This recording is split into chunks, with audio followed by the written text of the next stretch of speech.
So what's the name of the restaurant? Savelli's. S-A-V-E-L-L-I, I think it is. I need a reservation if you're planning to go. It's a bring your own operation also. Yeah, okay. It started off in small. It's almost a cottage-like place. And they don't have room to store the alcohol. That would not have hurt the feel to my friend Belle. Good afternoon, everybody. So So today we're talking about the women of the West. The courageous, daring, and sometimes very raunchy women of the West, which matches the men of the West because they were pretty raunchy themselves. But of course, before I do, I can't disappoint everybody by forgetting to tell you what I forgot to tell you last week. I didn't really come up with anything good for Jim Bridger that I forgot, but for Kit Carson, there is an interesting little tidbit where he was, as I mentioned before, he wasn't a very large guy. He wasn't the type of guy that you really noticed coming into the room. He didn't talk very loudly. He didn't talk very often, and so people would kind of wonder, "Wow, this is Kit Carson." And one guy came up to him and said, "So this is the guy that made so many Indians run?" That's kind of a crazy thing.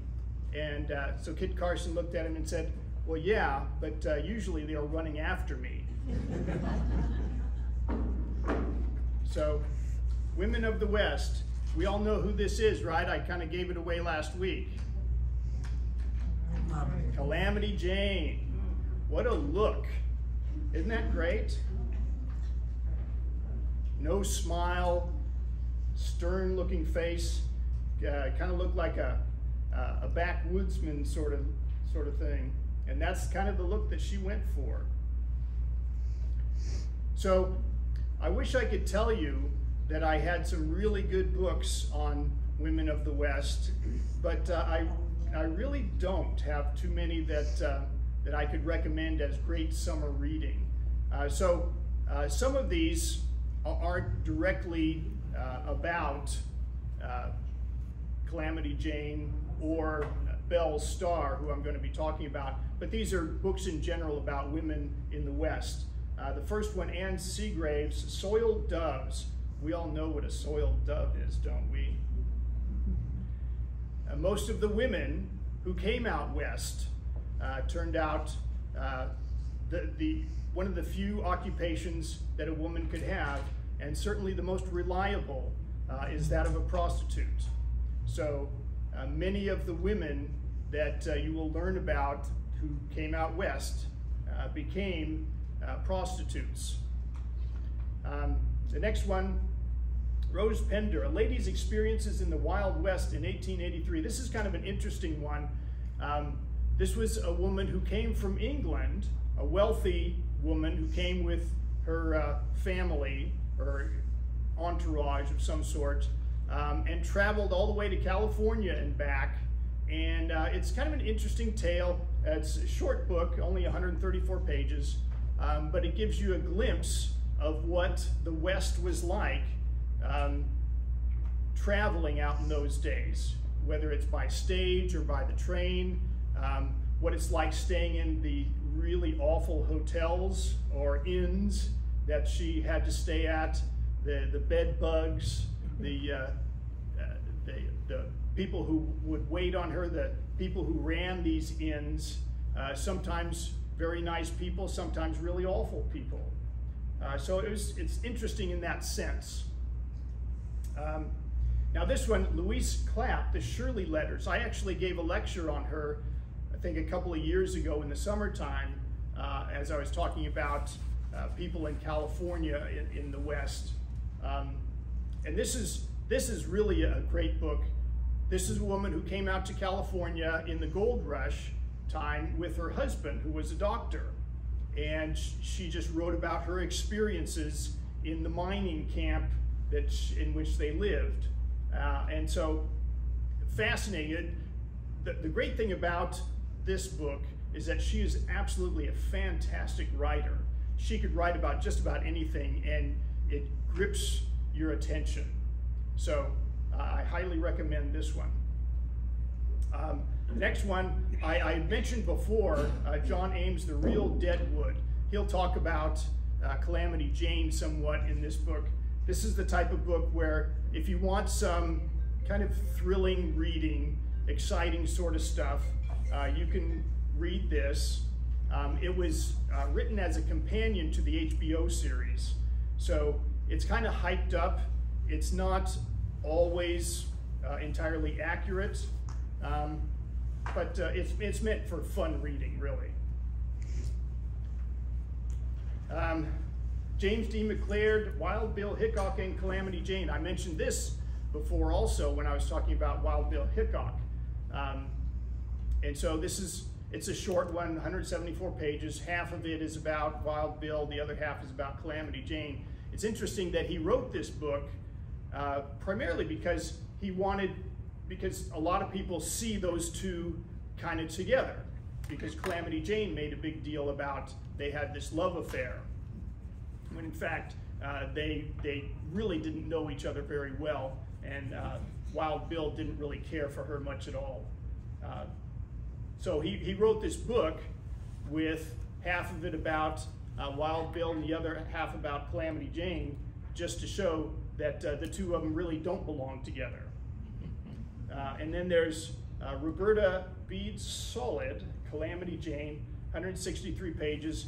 This one is the type of book that you would want to read if you are investigating the life of Calamity Jane. It's not great summer reading. It's really not even a biography per se. It's more of an investigation into her life, because so much that is out there is fiction. A lot of stories that were made up, a lot of stories that she made up herself when she wrote her autobiography, which I don't really recommend either, because it's very difficult for someone who does not know the life, her life intimately, what is true and what is not. Some things are exaggerated, some things are completely made up. So this book is really put together, one of the first books that a historian said, I'm going to separate the fact from the fiction, and I'm going to write this all down. So she gives the sources and quotes lots of different sources in a topical rather than chronological way, and explains this source is bad, this one is good, people say this about her, but really it's more like that. So it's really an investigation rather than a biography. All right, Calamity Jane.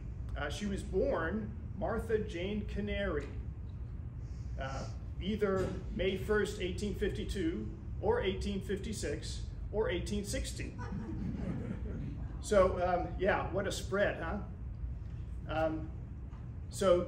Each of these dates, each of these years have been claimed.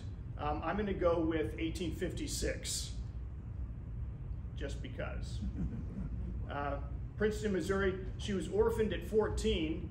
She had 5 younger siblings that she cared for. They traveled out to Wyoming, and she basically took odd jobs: cook, waitress, dance hall girl, nurse, ox team driver. Much has been made about this woman who could drive a team of oxen. I have no idea how difficult it is to drive a team of oxen. It's not like they're wild horses racing down the road that you have to control with an iron fist. They are slow-moving, big, hulking animals. And she could crack the whip on them, apparently, and she can drive them. So it sounds very impressive. I just don't know if that's a difficult thing to do or not.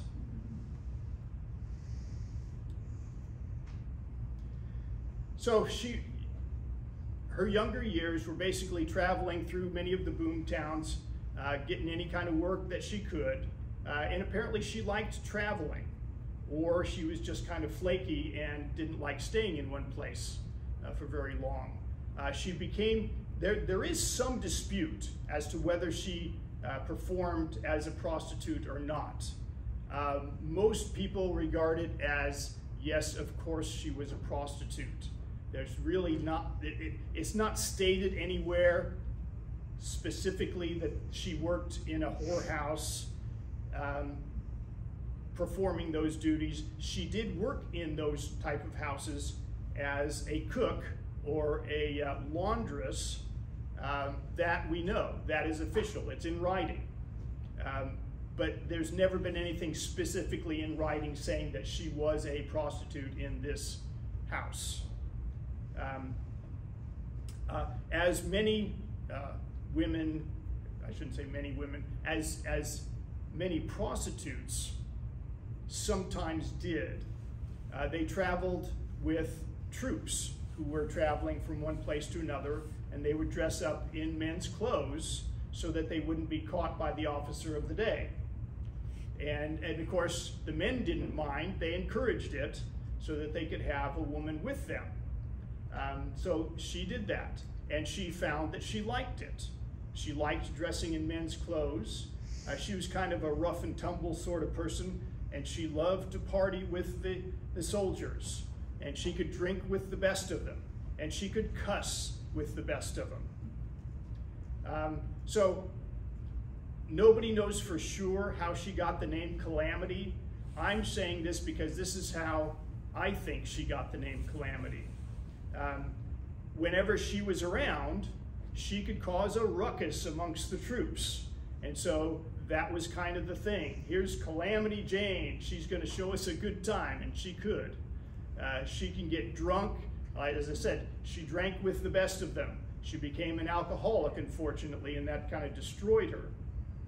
But she could stir up the men like few could. So that's how I believe she just got that name. People would say, she can create a calamity wherever she went.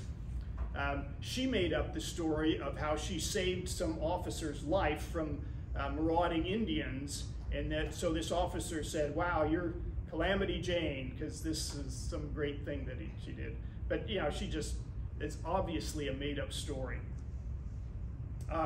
So at one point, she went with 400 troops under Colonel Dodge, 1875, to explore the Black Hills.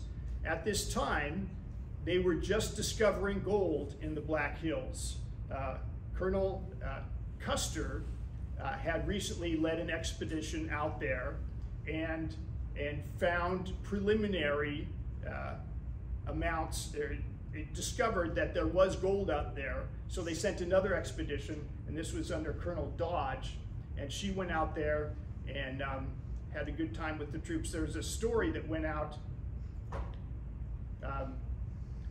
that she was there, and the officer of the day was passing by, and she stood at attention and saluted him, and he saluted back as he was passing by, and all the men started laughing because he didn't realize who he was saluting. And he looks back, and all the men are laughing, and he realized this is a woman dressed as a soldier. So she got sent back at that point. Yes? If that was 1875 when she went with Colonel Dodge, she would have been 19. Yeah, yeah, and she presumably had a lot of experience before that in order to pass as a soldier. I don't know that you need a lot of experience to pass as a soldier back in those days, because they could round up just about anybody off the street and throw a uniform on them and say, congratulations, you are now a member of the U.S. military. But yeah, at 19, that's pretty much, and a lot of biographers will go with that date too. She was 19 at this time. What happened to her siblings? We don't really know. They went on their own separate ways, and I didn't really follow that. So, yeah. So it was on this trip, however, that she was noticed by the Chicago news correspondents who were also on that trip. And so they described her as a strange creature, a homeless outcast, a camp follower. We all know what a camp follower is, right?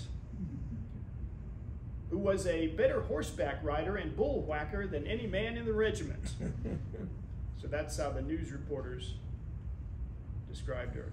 This is the first known photograph of Calamity Jane on this expedition. The newspaper reporters got her picture there. I wish it was a better photo, but that's the best we could do at the time. And she did meet Wild Bill. Wild Bill's wagon train was heading out to Deadwood and had stopped at Fort Laramie, where she was at the time. The officer in charge really wanted this wagon train to take her away. She was causing so much trouble amongst his men, and she was a drunk. She would get rip-roaring, stinking drunk, and sometimes she would lose her clothes that way. And the officers just said, please take her away. And so she joined the wagon train. She didn't have much in the way of clothing, so the men of the wagon train gave her some clothes. She did, by the way, have a real heart. She could have at times a real heart of gold that we'll talk about in a little bit. But she helped with the chores. She's the type of person who loved to talk and tell stories, and she drank a lot.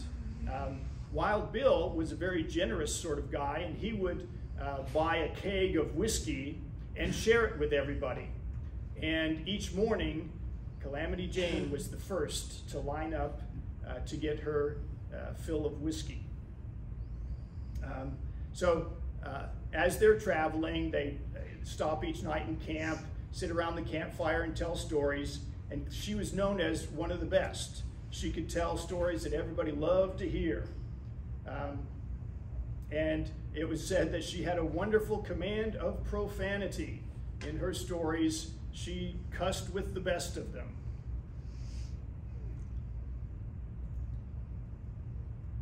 So she gets to Deadwood, and they decide that they're going to make kind of a grand entrance separate from the wagon train. So there's a few of them, 5 or 6, ride in on their horses, and the people knew that they were coming. The famous Wild Bill Hickok, the famous Calamity Jane, and so they made kind of a parade of it.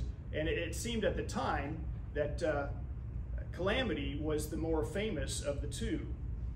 So she gets to town, she's wearing men's clothes. She doesn't have any clothes of her own or money, so she borrows 20 bucks from the men because she says she wants to get some nice clothes so that she could go make some money. And so they said, yeah, sure, here's 20 bucks. She goes and gets some nice clothes, women's clothes, and a few days later, she comes back to the men, pulls out a roll of bills and says, here's your $20 back. She made good money. She knew how to do it. And she was a rather popular dance hall girl, but really, how could you not be? You're one of the few women in the place. You didn't need to be too talented, although she was, to give her her due, she was talented and charming. She could dance and she could perform. She wasn't awful in that sense. So the men, as they do, they'll pay women to dance with them. They'll pay women to spend time with them. They'll pay women to go to bed with them. And she made her money. So when Wild Bill, not long after, was shot in the back of the head and killed, she runs to him and screams, "I have lost my best friend," making a big show of her grief for Wild Bill, the man who didn't really care much for her at all. And really, she didn't pay much attention to either, because why should she? But She wanted to make a name for herself. Of course, not long after Wild Bill was shot in the back of the head, there was a Mexican guy gallops into town on his horse carrying the head of an infamous murdering Indian, some Apache, and everybody runs out into the streets celebrating the death of this awful Indian.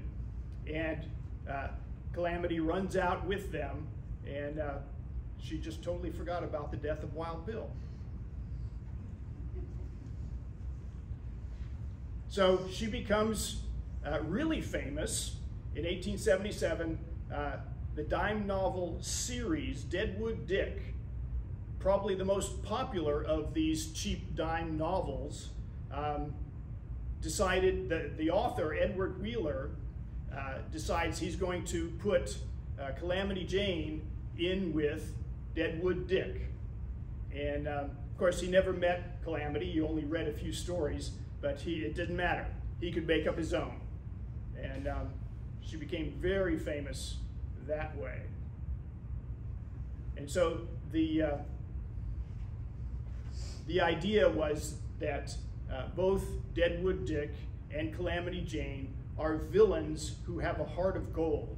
They steal, but that's only because they were forced into a life of crime by their circumstances or other villains or who knows what. But they're really good people who steal from others.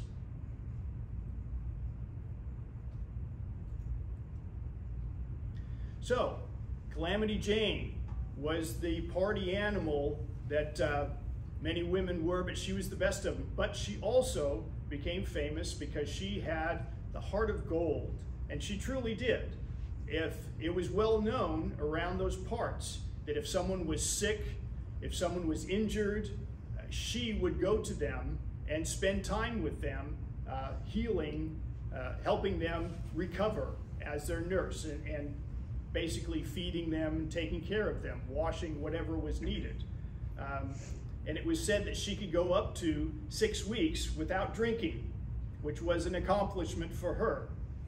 But she would do it for the sake of someone who is injured or sick.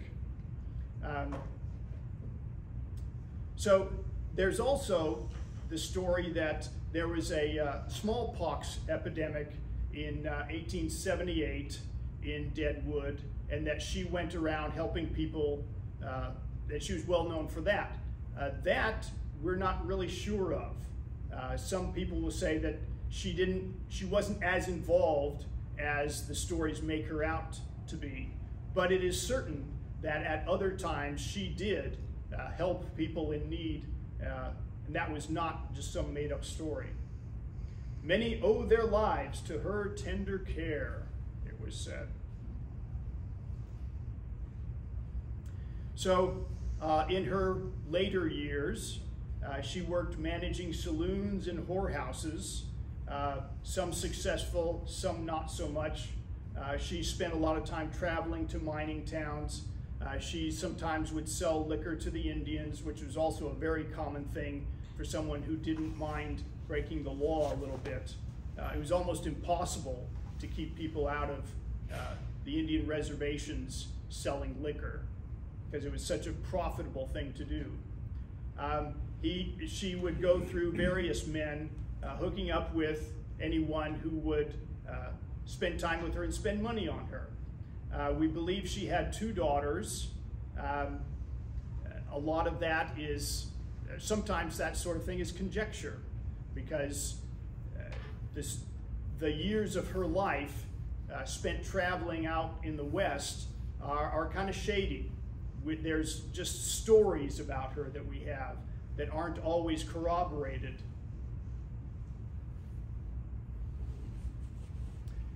So, one man that she did spend a few years with, William P. Steers, she was with him for about 3 years. They did have a daughter, named Jessie. He was arrested a few times for abusing Calamity. At one point, he was arrested and put on trial for hitting her upside the head with a monkey wrench.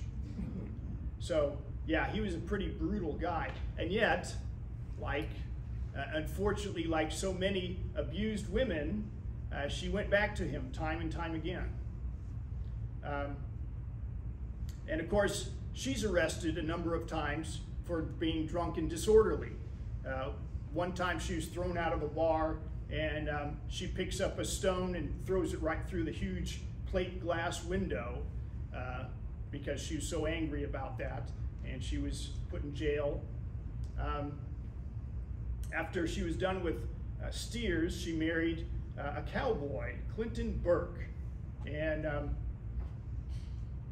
not much of a big name there, but she would travel with him, and she could sell photos. That's a work that she could do that was at least a legitimate, respectable sort of thing to do. Unfortunately, she was well known by this time to be a soiled dove, and so people liked her from a distance. They did not like her close up. They will listen to her talk. They'll take her photos, but they're not going to be close to her, generally speaking. In her later years, she would tour dime museums, and she was paid for that. She would be up on stage and tell stories, largely made up, of her life. And this is in the mid-1890s. She wrote her fictionalized autobiography and made decent money with that. But again, she was a kind of a lost soul. Her drinking was so awful that her work was erratic.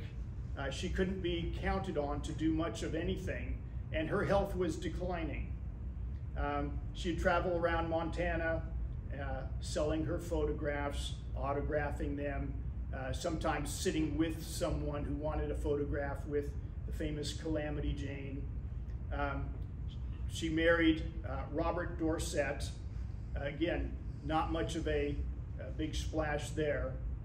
She appeared in the 1901 Pan American Exposition just to put on a show, and she was arrested for being drunk and disorderly there as well. And here she is, the 1901 Pan American Exposition. Very nice get up there.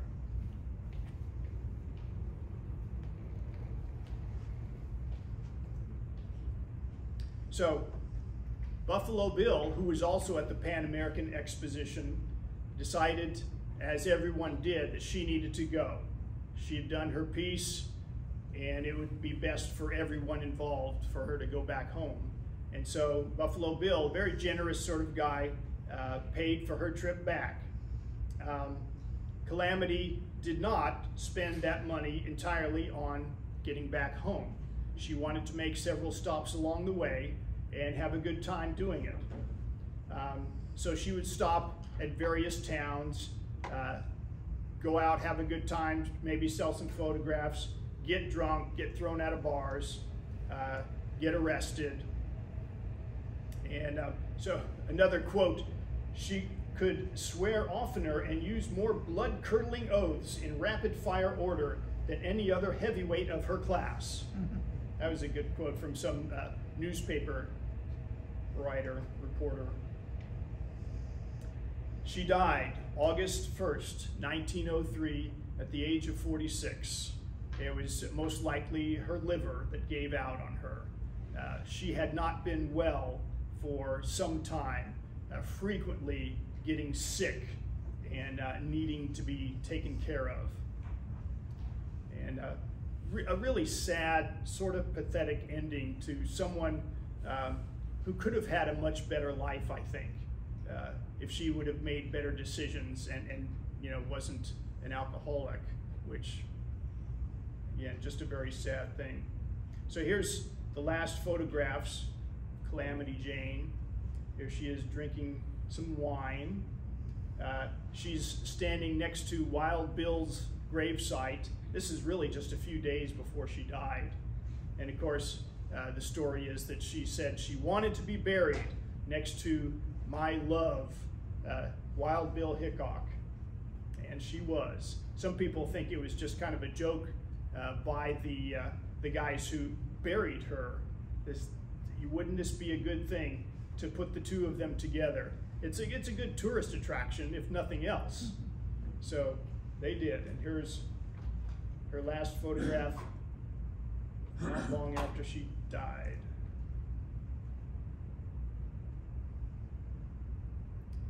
And so we move on to Belle Starr.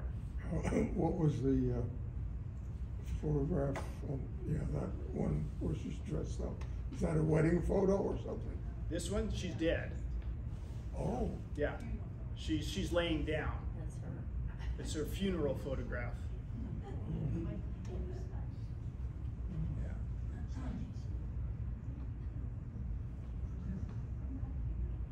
Yeah. Has anyone? Yes.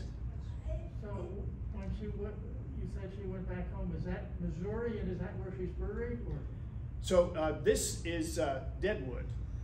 So home for her could have been a number of different places. She's spent a lot of time in Montana, a lot of time in Deadwood, traveling around. So to say home for her, it depends on what year you're talking about. I mean, it varied quite a bit.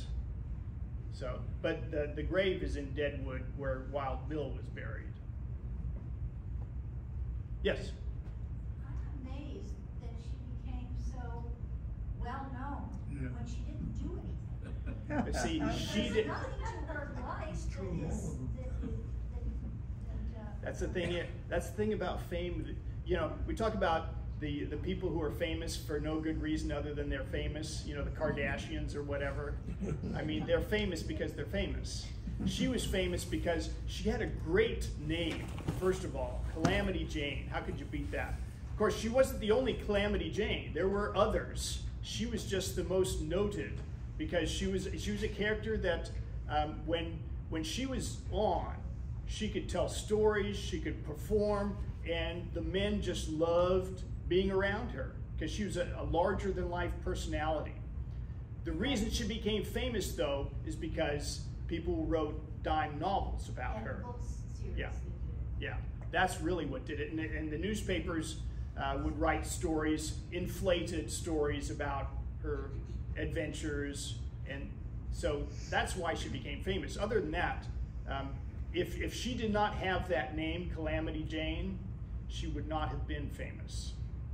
I can almost guarantee you she just would have been another traveling prostitute who could show men a good time.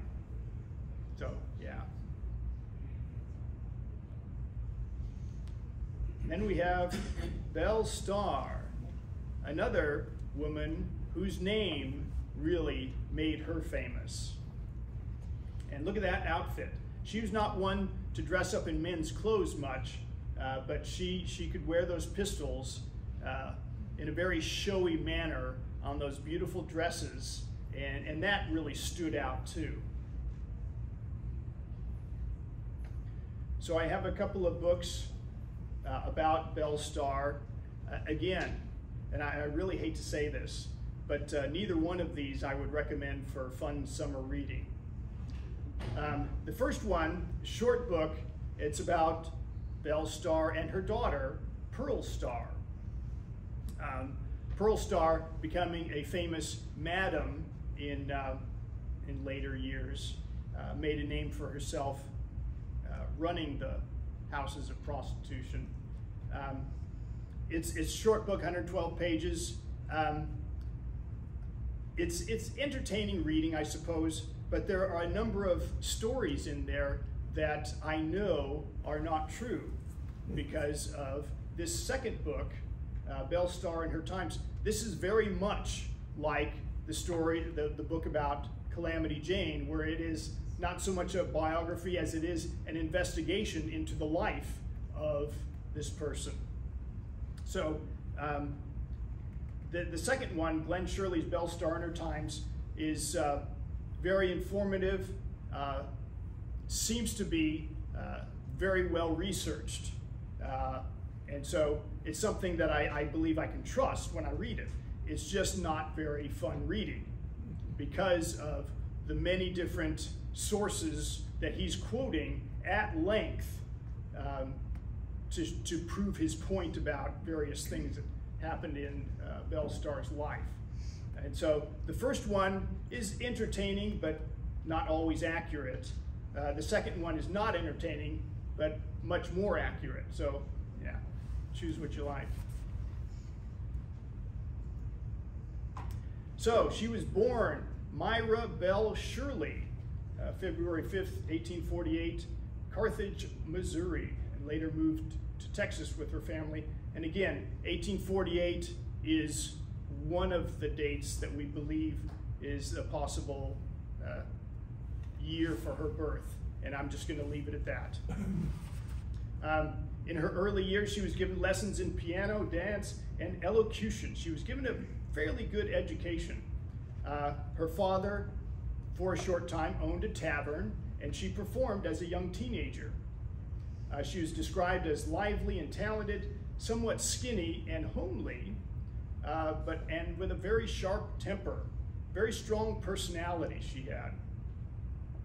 And she learned to ride and shoot from her oldest brother, which she became very adept at. She was a great shot and rode horses like a pro.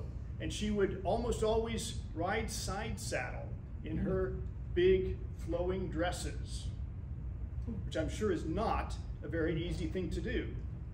I don't know how many of you have ever ridden a horse side saddle. It doesn't sound very comfortable or easy. So she suffered through many family tragedies in her life. Her brother John was shot and killed at the age of 21 in 1864 as a guerrilla fighter in Missouri. As we know, Missouri was a very difficult place to live in the Civil War and after the Civil War. A lot of unrest, a lot of bad blood, and so he was tracked down and shot and killed. Her brother Edwin was shot and killed at the age of 16 as a horse thief.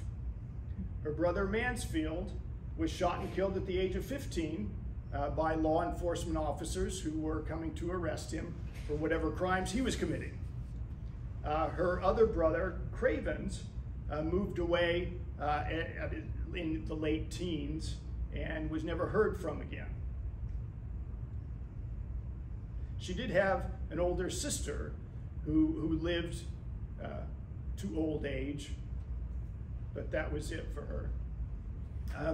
She was well acquainted with the Jesse James gang and the Cole Younger gang, and they would come out to visit the family in Texas occasionally.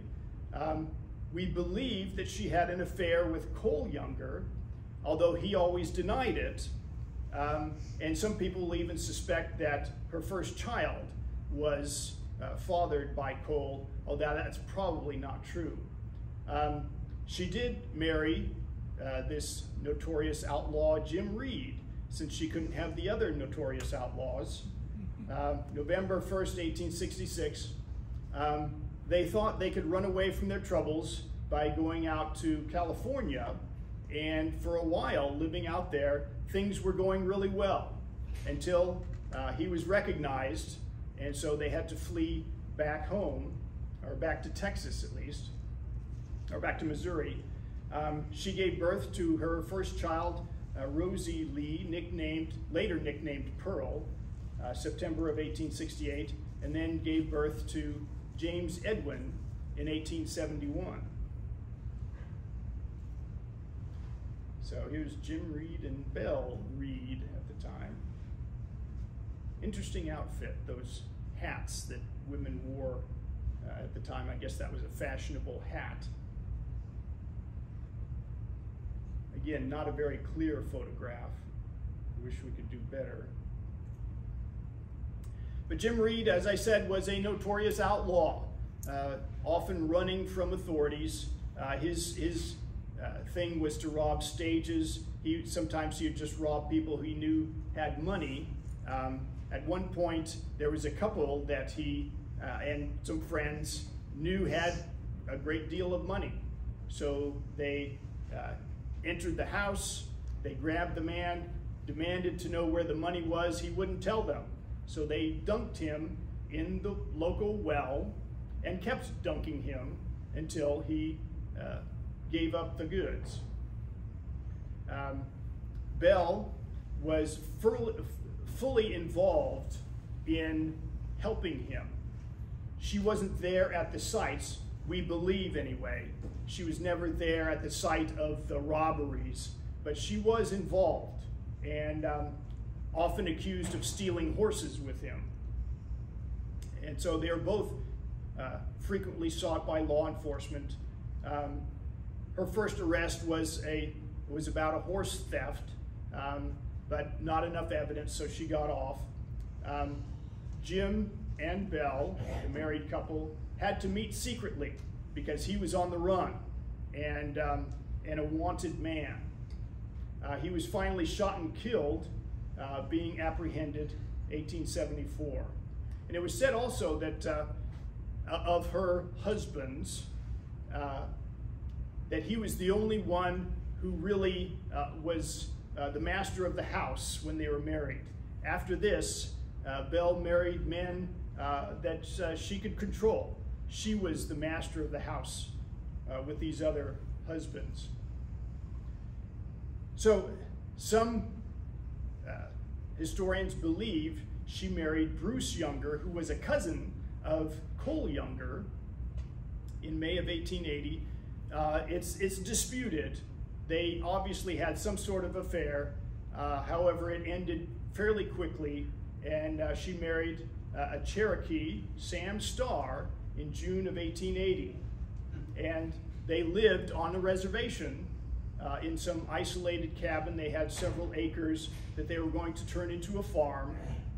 Supposedly a very beautiful area. She named the place Younger's Bend. She loved the Younger family. So there's a lot of conjecture as to why she was so stuck on that name, and sometimes referred to herself as Belle Younger. Some will say that she was really in love with the Youngers, whether it's Bruce or Cole or whoever, and others will say, well, she's just trying to run away from the other names that were more infamous, but are trying to hide her identity. So Younger's Bend became a well-known hangout for thieves and men on the run from the authorities. However, she was a great piano player and would go to church and play piano for the church parishioners and at social gatherings. On the other hand, she made it known that the company that she enjoyed best was that of men. She generally didn't like the company of women because they generally didn't like her company. She was a well-known consorter with outlaws.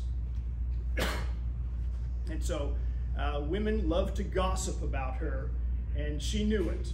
And so she made it known she despised most women. But she loved the bad boys, which ultimately was kind of a downfall for her.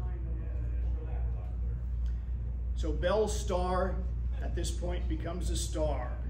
She could have been just an ordinary person with a different last name, but once she became Belle Starr and a notorious outlaw, that caught on. Newspaper editors took notice of her and labeled her Belle Starr Outlaw Queen, and that's when she became famous.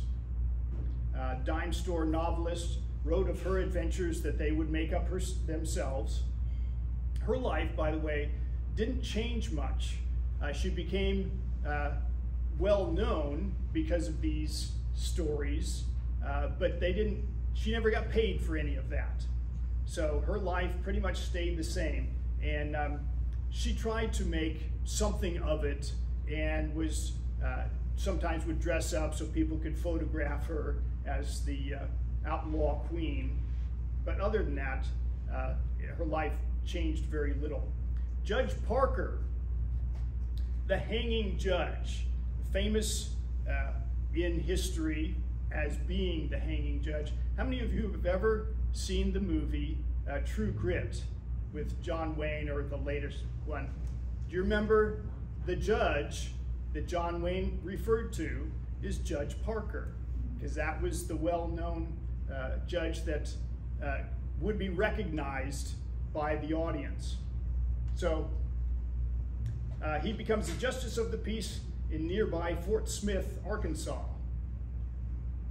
So here's a photo op, Belle's star.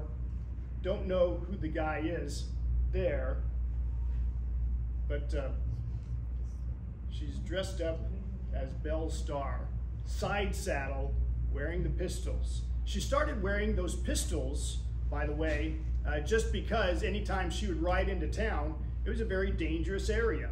And she should know, because she's one of the dangerous people who lived there. And you could be robbed at any time. So she wore them so that everybody could see. Here's Judge Parker, the hanging judge.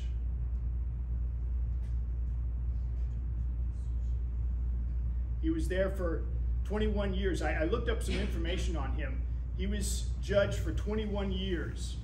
And personally, I don't think he really deserved that title, the hanging judge. It was said that of the people who in those 21 years were tried for murder, there was only about, and I forget the exact number, something like 78 hangings that that people were convicted and hung of murder. So, I mean, you average that out, something like 4 per year, give or take, which doesn't really sound like that much in the Old West. It's not like he was having somebody hung every week for murder. And most of the people, by the way, who were tried in his court for murder were either let off, or found not guilty, or were given prison sentences and not hung. So, and the other interesting thing is the law enforcement, the sheriffs, the deputies that he would send out to capture the criminals, there were well over 100 of them who were killed in the line of duty in those 21 years. So more law enforcement officers were killed than he had criminals hung during his tenure. So, the first time and only time that Belle actually was arrested and sent to prison, it was grand larceny and horse theft. She was apprehended by the U.S. Marshals.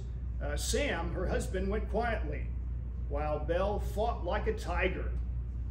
She was, as I mentioned before, she had a temper, and she would scare the daylights out of various people that she encountered who rubbed her the wrong way. And she did not want to be arrested. The men who came to arrest her felt like they needed to go gingerly with her, because after all, this is a woman. We don't generally arrest women. It's kind of difficult and very awkward for them. So they tried to make it as pleasant as possible, and she wouldn't have it.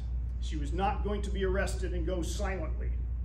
So it was a very difficult thing getting her in custody and into jail. Ultimately, the judge, who was, by the way, somewhat friends with her, she was well known as a person who would be in court helping out her friends. And so Judge Parker knew her and gave her a fairly light sentence of 1 year. Actually, she was convicted on 2 counts, so he gave her 2 6-month sentences. Her husband was convicted on 1 count, so he gave him a 1-year sentence so that they would match up. He could have given her a lot more. And another thing, just as a side note, many times, and as I've said, I'm a big fan of old Western movies. And for those of you who have watched several Western movies, anytime horse thief is mentioned, almost always it's mentioned in terms of, if you're a horse thief, you're going to be hung, right? How many times have you heard that in an old Western? And yet, I have never, in the readings that I've had, the books that I've read, I've never come across anyone who's been hung for horse theft. It's usually something like you get a year, maybe 2 years in prison for that.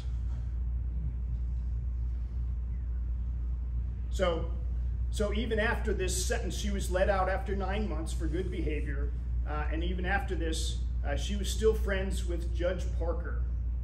It was even said that because of her fame, anytime there was like a big county fair going on and they wanted to put on some sort of performance, they would ask her to perform in the fair and as a bandit. And so they would have a stagecoach going in the arena, and she with her friends would go out and ride out, and she would rob the stage in front of everybody. And Judge Parker, at one of these events, was one of the people being robbed, just for fun. So I would like to say that I have a really good picture of Belle and her husband, Sam Starr, and I don't. I don't think one exists. This is Belle Starr with an outlaw named Blue Duck, nicknamed. He was on trial for murder, and he was, at first, he was sentenced to be hung because he was a murderer. Because of Belle Starr's help in contacting the governor and writing various letters to people to help out, it was commuted to life in prison.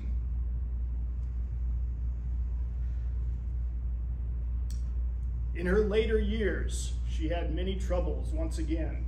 Sam was shot and killed by Frank West while Sam was out on bail on a charge of murder. Frank West, I should say, came across Sam, and they had a dispute over a horse that was shot. And Sam was angry about the horse. They both drew at the same time, and they killed each other. That settles the argument. Yes, it does, for both of them. So Sam, like I said, he was out on bail for a murder charge. Interestingly enough, Sam, as a Cherokee Indian, was also in trouble with the reservation tribal council, who didn't like him much at all either because of his outlaw ways. And it was Belle who said, you need to turn yourself into the white authorities, because the Cherokees are going to be a lot worse if you're convicted than the white authorities. You may be able to get off altogether, and at worst, you might get a few years in jail. If you are convicted by the tribal authorities, they're going to use a bullwhip and beat you half to death, because that was the methods of punishment on the reservation. So Sam is shot and killed. Belle refuses to allow Pearl, her daughter, who's now a young woman, to marry this poor stable boy. But Pearl gets pregnant, and Belle is just outraged. Pearl runs away to stay with other family members, but Belle convinces her to come back, but come back without your daughter, Flossie, because I don't want to have anything to do with her. And Belle convinced her other family members to put Flossie in an orphanage. Her son Eddie steals her horse, and then when he comes back, he wanted to go to a party, and she said, no, you're not going to this party. He's a troublesome boy, by the way, son Eddie. And but Belle was a very powerful figure strong personality, and she wasn't going to let her boy be that way. And so she said, no, you're not going to any party in town. Well, he went anyway, taking her horse and not treating it very well on the trip out and back. And when he did come back, she took a horse, crop, and beat him mercilessly with it. And so he ran away at that point. So she gets married once again to a man named Jim July, an interesting last name, and he took her name. She was not going to give up her name Star because that's what made her famous. And then sadly she was assassinated February 3rd, 1889. She was about 40 years old. The crime was never solved. There were many suspects, including her son. Some people suspected that this boy, who had just been beaten within an inch of his life by her, not too much before this, may have been the one to shoot her with a shotgun when she was traveling out on the road. But there were other suspects as well. A famous person who had a very tough personality like Belle Starr, she had enemies, and there were a number of people who would have liked to do her in. So that was never solved. And that's all I have. And I am early. Can you believe that? Was you pretty good? Well, as I said, I was rushed in putting this together. My life right now is a shambles as we move from one house to another, and I'm in the midst of dealing with all of that. We're renovating a house, but that's a long story. Yes. Back in the 1850s, 60s, when this dime novel started, how did the writings get back to the papers in Chicago? So they're reporters just like we have today, reporters who go out and find stories. Sometimes it's just a local town thing, but the Chicago paper was out with this expedition out to the Black Hills, and when they saw Calamity Jane, and that was kind of a nice, interesting piece that they could put in their papers along with the reports about. But how did they get that information to Chicago? Probably telegraph. The nearest telegraph, wherever. So they could do the whole. How long would it take to write a dime novel with telegraph? No. The dime novel is something separate. The newspapers would print stories, okay? And then the dime novelists, sometimes, as in the case with Wild Bill, they might get to know the guy, at least a little bit, and then go from there. As in the case with Calamity Jane or Belle Starr, nobody really knew them, no dime store. All you have to do is get an idea, and really all you need is a name, okay? You have Calamity Jane, and that's good enough, really. What a great name, right? And so you can make up whatever you like. And sometimes it was taken as, sure, we know this is just fiction, okay? Deadwood Dick was not a real person. And so when you put Calamity Jane in there, I don't know that people really believed that that was supposed to be something that was truthful.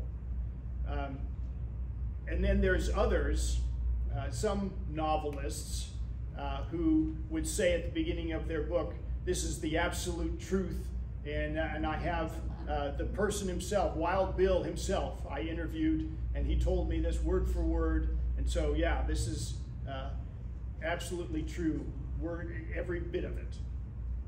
So, but I think with both of these, Calamity Jane and Belle Starr, when novelists started writing about them, it was not, I think, meant to be taken as truthful.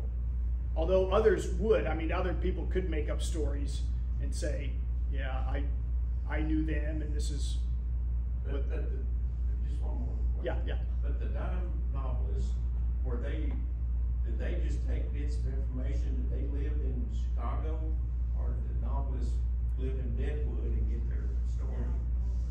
So some of them would just read other books about the West and never go any further than Chicago.